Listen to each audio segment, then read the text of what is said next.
ইনি হলেন নর্থ কোরিয়ার ডিকটেটর প্রেসিডেন্ট কিং জং উন।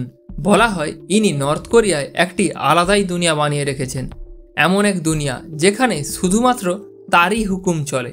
কিং জং উন একজন ডিকটেটর যাকে কোনো দেশই হালকাভাবে নেয় না, এমনকি আমেরিকাও হালকাভাবে নেয় না। নর্থ কোরিয়ায় আর্মিও ইনি আর গভর্নমেন্টও ইনি।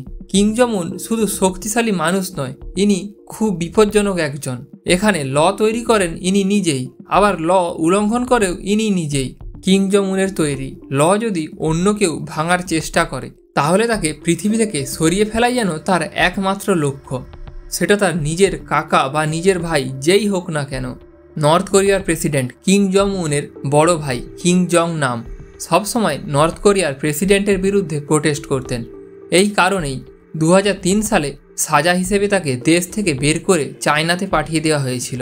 আর চায়নাতে গিয়ে ইনি চুপচাপ নিজের মতোই ছিলেন।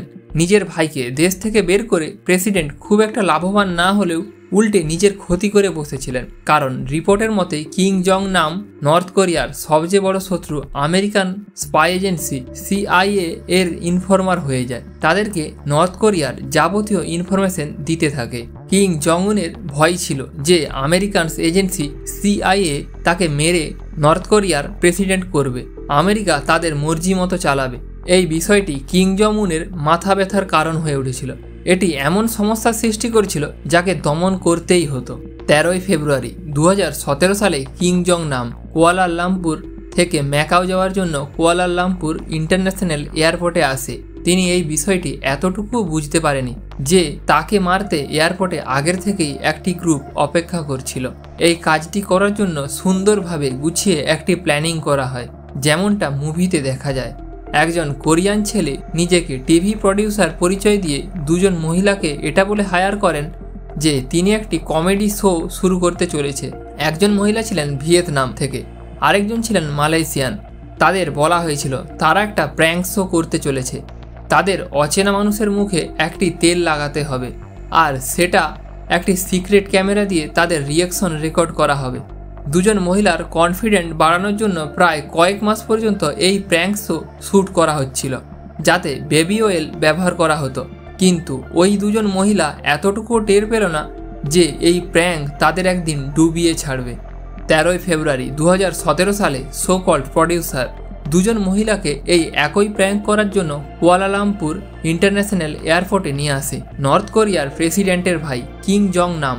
যখন এয়ারপোর্টে আসে তখনই প্রডিউসার ওই দুটি মেয়েকে ইশারায় বলেন যে তাদের তেল এই টার্গেটে লাগাতে হবে। কিন্তু এইবার কোনো বেবি অয়েল ছিল না, একটি মারণ কেমিক্যাল নার্ভ এজেন্ট ছিল। সিসিটিভি ফুটেজে স্পষ্ট দেখা যাচ্ছিল যে কিং জং নাম দরজা দিয়ে এয়ারপোর্টে প্রবেশ করবার পরেই একজন মহিলা তার হাতে অয়েল নিয়ে গিয়ে ওনার মুখে লাগিয়ে দেয়। কিং জং নাম যেহেতু এই ব্যাপারে কিছুই জানতো না, তাই তিনি খুব রেগে গিয়েছিলেন। প্ল্যান অনুযায়ী এই মহিলা হাসতে হাসতে সুযোগ বুঝে ওখান থেকে সরে পড়েছিলেন। কিং জং নাম আবার এয়ারপোর্টের বাইরে আসে ও অফিসারদের নালিশ করে। অফিসার নালিশ শোনা মাত্রই এয়ারপোর্টে মেডিকেল ফ্যাসিলিটিসে নিয়ে যায়। ঠিক এই সময় একজন ব্ল্যাক ড্রেস পরে সুটকেস নিয়ে যাচ্ছিল, যে কিনা সমস্তই ঘটনা নজরে রাখছিল। একবার মেডিকেল ফ্যাসিলিটিসের সামনে গিয়েও এটা কনফার্ম করছিল যে আসলেই ওই তেল কোনো প্রভাব করেছে কিনা। 10 মিনিটের মধ্যেই তেলের প্রভাব শুরু হয় আর কিং জং নাম মেডিকেল ফ্যাসিলিটিসের মধ্যেই শেষ নিঃশ্বাস ত্যাগ করেন। এটি ছিল VX নার্ভ এজেন্ট লিকুইড, যার এক ফোঁটাও মুখে পড়লে প্রথমে শ্বাসনালীর মধ্যে দিয়ে লাংসে প্রবেশ করে ও তৎক্ষণাৎ শরীরের নার্ভাস সিস্টেমে অ্যাটাক করে। এই অ্যাটাকের ফলে শরীরে নিউরোট্রান্সমিটার বন্ধ হয়ে যায়, অর্থাৎ বডি ব্রেন থেকে সিগন্যাল নেওয়া বন্ধ করে দেয়। এক্সপার্টদের মতে যদি নার্ভ এজেন্ট মুখের বা নাকের কাছাকাছি লাগানো হয় তবে মানুষের জীবনের কাউন্টডাউন শুরু হয়ে যায়। এইরকম একটি পারফেক্ট প্ল্যানের পেছনে অনেকজনই ছিল, যারা কিনা এই এয়ারপোর্টেই ছিলেন। একজন কেমিক্যাল স্পেশালিস্ট ছিল, যে কিনা মহিলার হাতে লেগে থাকা নার্ভ এজেন্টকে নিউট্রিলাইজ করে। একজন ছিল ড্রাইভার, যে কিনা ওই মহিলাকে নিয়ে পালিয়ে যেতে সাহায্য করে। আরও কিছু জন ছিলেন যারা এয়ারপোর্টে ঘটে যাওয়া প্রত্যেকটি খবর পাঠাচ্ছিলেন। এই ঘটনার পর মালয়েশিয়ান পুলিশ ঘটনাস্থলে আসে ও দুজন মহিলাকে গ্রেপ্তার করে নেয়। ওই মহিলা দুজনকে যখন বলা হয় তাদের প্র্যাঙ্কের জন্য নর্থ কোরিয়ার প্রেসিডেন্টের ভাই কিং জং নাম এর মৃত্যু হয়েছে, এই শুনে যেন তাদের পায়ের তলা থেকে জমি সরে যায়। তারা যখন তাদের সো কল্ড প্রডিউসারকে ফোন করে তখন অনেক দেরি হয়ে যায়। পুলিশ বলেছিল এই গ্যাংয়ে মোট 4 জন ইনভলভ ছিল, যারা কিনা মালয়েশিয়ায় নর্থ কোরিয়ার এম্বাসি নিয়ে রেখেছিল। আর মার্ডারের ঠিক পরেই প্রি বুক করে রাখা ফ্লাইটে জাকার্তা, দুবাই, ভ্লাদিভস্টক ও কোরিয়ার ক্যাপিটাল পিয়ংইয়াংয়ে চলে গিয়েছিল। আর ড্রাইভার, কেমিস্ট ও 2 জন মহিলা যাদের ব্যবহার করা হয়েছিল, পুলিশ তাদের গ্রেপ্তার করে এবং মালয়েশিয়ান পুলিশ তাদের 2 বছর জেলে শাস্তি দেওয়ার পর বেল করিয়ে দেয়। এই পুরো ঘটনার মাস্টারমাইন্ড ঘুরিয়ে ফিরিয়ে নর্থ কোরিয়ার প্রেসিডেন্ট কিম জং উনকেই বলা হয়।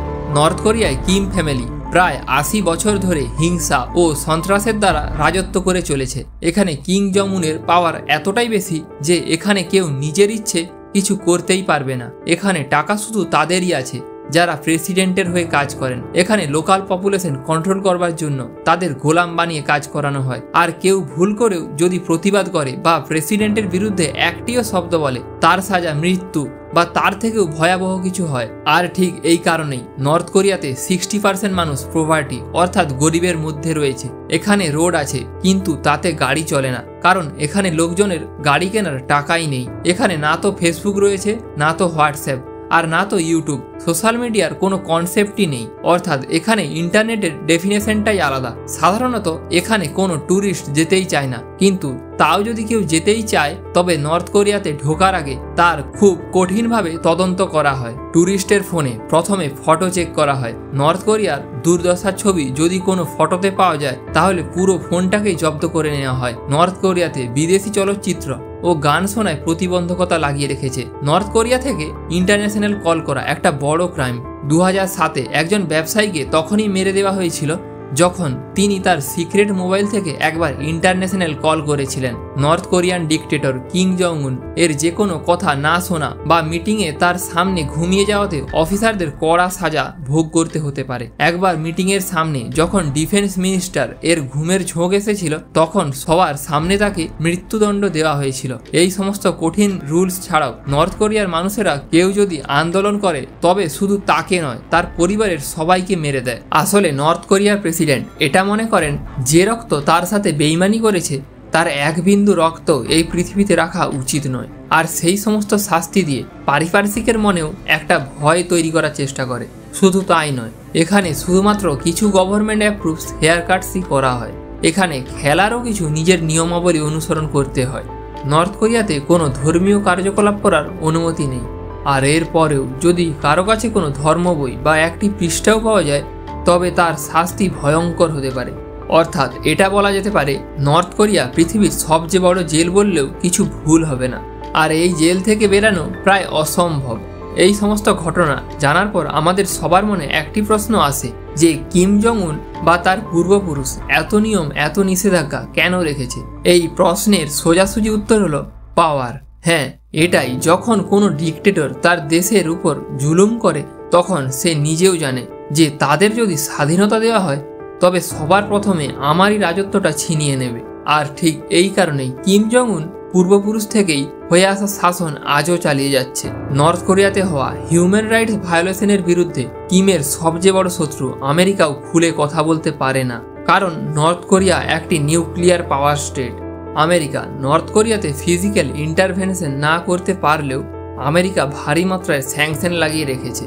যেমন কোনো দেশ নর্থ কোরিয়ার সাথে কোনো পণ্যের আমদানি বা রপ্তানি করতে পারবে না। সোনা, খনিজ, ধাতু, লোহা, এমনকি কয়লাও না তো কেউ কিনতে পারবে আর না তো কেউ বিক্রি করতে পারবে। দেখতে গেলে এখন নর্থ কোরিয়ায় যা রয়েছে সবই এই 4 দেওয়ালের মধ্যেই সীমাবদ্ধ। আশা করি রোমাঞ্চ পৃথিবীর এই ভিডিওটিও আপনাদের ভালো লেগেছে। অবশ্যই তোমাদের থেকে একটি লাইক ও কমেন্ট আশা করব। আর এই রকম আরও ইনফরমেটিভ ভিডিও পেতে চ্যানেলটিকে সাবস্ক্রাইব করুন। দেখা হচ্ছে পরের কোনো অসাধারণ ভিডিও নিয়ে।